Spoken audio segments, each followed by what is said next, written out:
Hey everyone, welcome back to the course, Start to Finish Irrigation Design. And I want to show you a little video that will help you find more information about the project that we're going to do. And I use Google Earth all the time. I also use in our county, Forsyth County Geodata, to pull up information about the property. But, this is simple. Google Maps, Google Earth will work just about anywhere. It depends on what county you're in, whether or not the geodata or the GIS database is of good enough quality to use in estimating or designing some of our irrigation systems. And so we're just going to stick with Google Earth here. And so I'm here on Google Earth. I'm using Chrome, very, very simple, just a few days before Christmas, trying to get this lecture recorded for you guys. But in the search box, I'm just going to type in 6660 Springfield, and you'll see it already coming back. So you've seen that I've searched for this property in the past, and it's going to pull it up automatically. This is a house that we not only landscaped, but we also built. This was my first spec house as a general contractor that I built back in 2006, somewhere in that time frame. Yeah, it was 2006 because I remember I was only the father of one child at that time. So first spec house that I built went well, had a great time doing it. And it is a project that we've used multiple times here at the college that I teach at when doing landscape design and irrigation design, because we have the plans, we have the site survey, we have everything. But let's say that Mr. and Miss Smith has called us and they're wanting an irrigation design. And we've scheduled a meeting with her, but we want to pull some information about this site up, and we can get a lot of that from Google Earth. And so all I did was Google the address. So we'll have to have that, and this one, and I hate these numbers. I do. I'm not a big fan of the 6660 Springfield Village Lane, but that's what the city of Winston-Salem, or the town of Clemens, actually, village of Clemens, gave them when mapping out the streets. And so what I can do is click on this little red dot, and it'll take me in to it real close. And actually here you can see more of a survey type drawing. I don't feel that these are 100% accurate, so I'm still going to go by the site survey that we have for this property. But it gives you an idea of what's going on. This whole area back here behind the house is like a park. It's got some swing sets, walking trail, and stuff around it. But you can see that these are basically, very small lots. Very small. So they're right on top of each other, and we'll explain that a little bit more when looking at the pictures. We can also change the layers, and then we can kind of zoom in. I like seeing this because, there we can see the park, the playground and stuff. But we do have some trees there, and here is the house, and you'll notice that the garage is in the very back, which I think is a super neat design. We studied it in landscape architecture, kind of the new urbanism feel, creating that front porch atmosphere with the sidewalk. It makes you know your neighbors. It helps you get to know them a lot better because of the front porch community.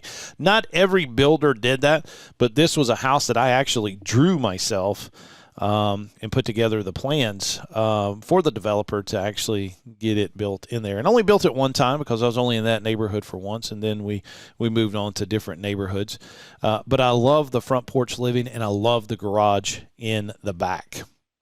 But we can zoom in. I know it gets a little unclear, but we can kind of see, shadow patterns and everything like that, because we may not only be doing an irrigation design, we can also be doing a landscape design. And I love being able to see the shadows and the trees and everything else that are around it from an aerial view. So we've got that information, and then we can actually click on the picture here, and get a really good 3D view from the street.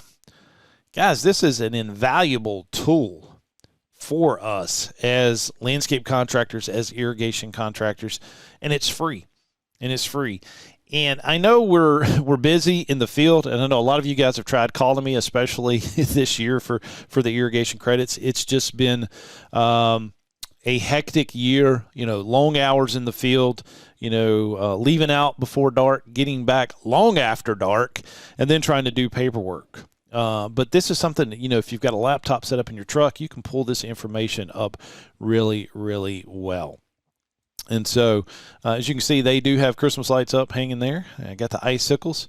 And this is not the landscape that we designed, and this is not the landscape that we used as a school project. Now, since this house was built, 2006, I'm sure it's changed hands multiple times, and people, the one thing they want to do is kind of change that front foundation planting. And that's okay. That's okay. So our idea with this project is we're going to look at this house as is. We have a floor plan. We've done a landscape design, and now we're going to design an irrigation system. We're going to do that for them. And so you can see here, we've got, 3 grassed areas in the front that we would need to, have either, the same zone or whatever, or, it's going to be different here. We're going to have to go under sidewalks, stuff like that. But we can get a real good idea off the bat what it is that we're going to probably have to do. There is really nothing down this side of the driveway, and we'll kind of show you that right now. They've got grass strips there, but when you see the landscape plan, there's not much that's going to be there. And I would never have grass going down that side. I would have more of shrub bed or just plain mulch bed with a few shrubs in it. Nothing that I would have to take a mower back there or anything. I would only have it in the front yard if we were to redesign the landscape now. So you can see there on the right side, we're not going to have to worry about that, and you'll see it on the landscape plan. So, and then I'm going to show you this, the right side just a little bit. And as you can see, the driveway is just a few inches off of the property line, and there's no turf grass or anything right here. We do have a little bit of turf grass in the back on the landscape plan that you'll see, that you saw in the lecture, that we kind of went over. And so, if we did have to get pipe to the back, the easiest way would be to go down the right side of the bed. Because the house is built, driveways are poured, now they want a beautiful landscape and they want an irrigation system. So it's, tough little job, but these jobs are fun to do because they're just neat and they're tidy. And I love small space landscapes. I do, because we can create such an urban oasis for our customers. This idea of getting out of the house and enjoying their landscape, even though they have a small yard. And so we've seen what it looks like here. Now, I want to tell you a little bit about this neighborhood. If we were to go down the street both ways, we're going to see that all the driveways are on the left-hand side of the house. We see this one here. We see our driveway here. We see this client's driveway, and then this house over here. The driveways are all on the same side. The developer required that. There was no ifs, ands, buts, or way around that. Each builder had to pour the driveway on the left-hand side of the house. What they did this for was to create gaps in between the house. Now remember, we're almost a zero lot line. We are just a few inches off with the house right here. But let's say I wanted to put this driveway on the right-hand side and I had to move this house here. We would have houses that had 12 to 14 inches in between them if we did not put the driveways on the same side.